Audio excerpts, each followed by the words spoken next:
பிரியமானவர்களே, அதிகாலை வேளையில் ஆண்டவர் இயேசுவண்டை வந்திருக்கிற உங்கள் ஒவ்வொருவருக்கும் என்னுடைய அன்பான வாழ்த்துக்கள்.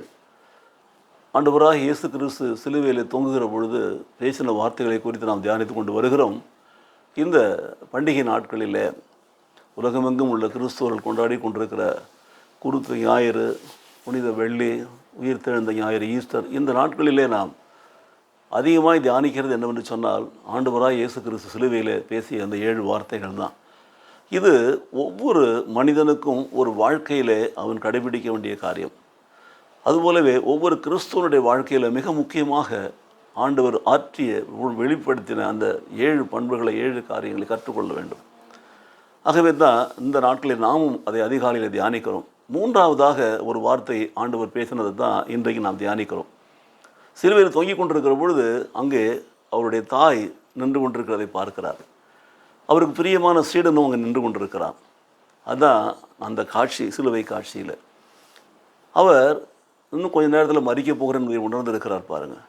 ஆனாலும் அந்த கடைசி நேரத்தில் கூட அவர் தன்னுடைய கடமையை நிறைவேற்ற தவறவில்லை என்பது தான் மனுக்குலத்திற்கு உணர்த்துகிறார்.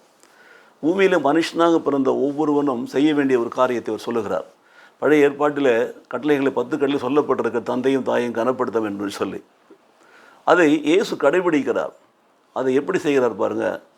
தொங்கிக் கொண்டிருக்கிற பொழுதே மரிக்கும் தருவாயிலேயே தன்னுடைய தாயை தனிமையாய் விட்டுவிட அவர் விருப்பம் இல்லாதவராக, அதை கவனிக்க வேண்டிய பொறுப்பை தன்னை அதிகமாக நேசிக்கிற சீஷன் யோவான் ஒப்பு கொடுக்கிறார். யோவான் இடத்துல தன்னுடைய தாயின் சகோதரியினுடைய மகன்தான் அவர் என்று சொல்லி நான் வேதத்திலே அதை நாம் பார்க்கிறோம். ஆகவே அந்த நேரத்தில் அந்த அர்ப்பணிப்பை நீங்கள் பாருங்கள், அவருடைய அரவணைப்பை பாருங்கள், அவர் என்ன கற்றுக் கொடுக்கிறார் என்று பாருங்கள். தம்முடைய தாயை நோக்கி, ஸ்திரீயே அதோ உன் மகன் என்று சொல்லுகிறார். பின்பு அந்த சீஷனை நோக்கி, அதோ உன் தாய் என்று சொல்லுகிறார். தன் தாயை அந்த சீடனிடம் ஒப்புக் கொடுத்து அதை பார்த்து கொள்ளும்படியாக ஒப்புக் கொடுக்கிறார். எனக்கு பிரியமான சகோதர சகோதரிகளே, இன்றைக்கு நாம் எல்லாம் ஆண்டவராக இயேசு கிறிஸ்துவை ஏற்றுக்கொண்டு ரட்சிக்கப்பட்டவர்களாய் ஆராதிக்கிறவர்களாக இருக்கலாம். ஒருவேளை ஆண்டவர் இயேசு கிறிஸ்துவை முற்றிலுமாக ஏற்றுக்கொண்டு ரட்சிப்பின் அனுபவத்தை பெறாத கிறிஸ்துவர்களாக கூட இருக்கலாம். அதைவிட இந்த பூமியில் நாம் பிறந்த சாதாரண மனிதர்களாக கூட இருக்கலாம். யாராக இருந்தாலும் இந்த பூமியிலே மனிதனாக பிறந்த ஒவ்வொருவரும் தங்களை பெற்று வளர்த்து ஆளாக்கிய பெற்றோர்களுக்கு ஆற்ற வேண்டிய கடமையை தான் ஆண்டவர் இயேசு சொல்லுகிறார் பாருங்கள். இன்றைக்கு நாம் பெற்றோர்களை கனப்படுத்துகிறோமா? இதிலிருந்து கற்றுக்கொள்ள வேண்டிய முதலாவது காரியம் என்ன? பெற்றோர்களை கனம் பண்ணுங்கள்.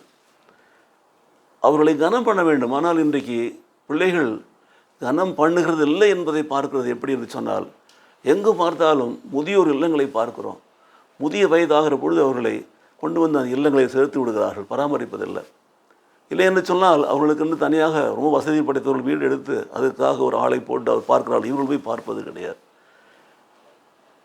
இயேசுவினுடைய வார்த்தையை நீங்கள் பார்க்கிற பொழுது அவர் பெற்றோர்களை கனப்படுத்துகிறதை நான் பார்க்கிறோம். தன் தாயை கனப்படுத்துகிறதை பார்க்கிறோம். 2வதாக அதை கவனித்து கொள்ளும்படி ஒரு ஆளிடம் அதை ஒப்புக் கொடுக்கிறார் பாருங்கள். நம்பிக்கைக்குரிய சகோதரனிடம் ஒப்புக் கொடுக்கிறார்.